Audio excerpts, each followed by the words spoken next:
Brain neurons can make us believe things that do not exist. They anticipate our decisions, activate themselves in front of visual stimuli, and interact with each other to keep the information that shapes our memory.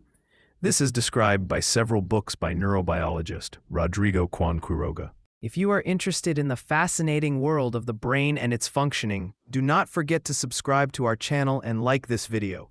Here we will explore how our neurons influence our decisions and behaviors.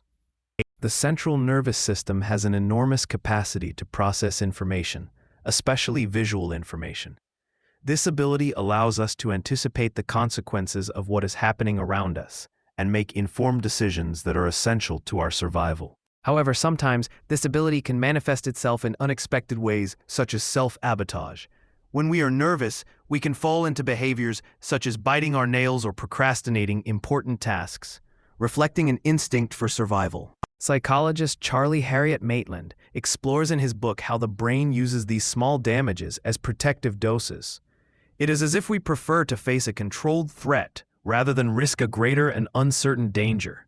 Procrastination is considered a defense against failure, while perfectionism seeks to avoid errors through hyperconcentration. Both attitudes can lead to situations of stress and exhaustion, further complicating our lives. Our brain demands a predictable and controllable world.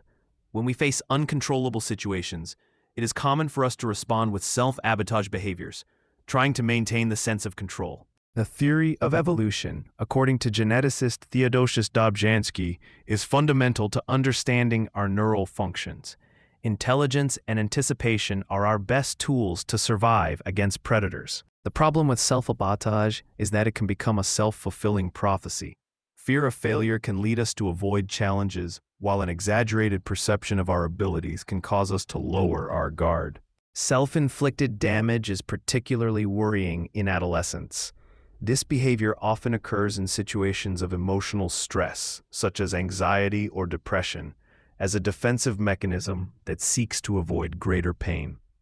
In the case of children with autistic spectrum disorder, self-injury can be a response to anxiety or sensory collapses.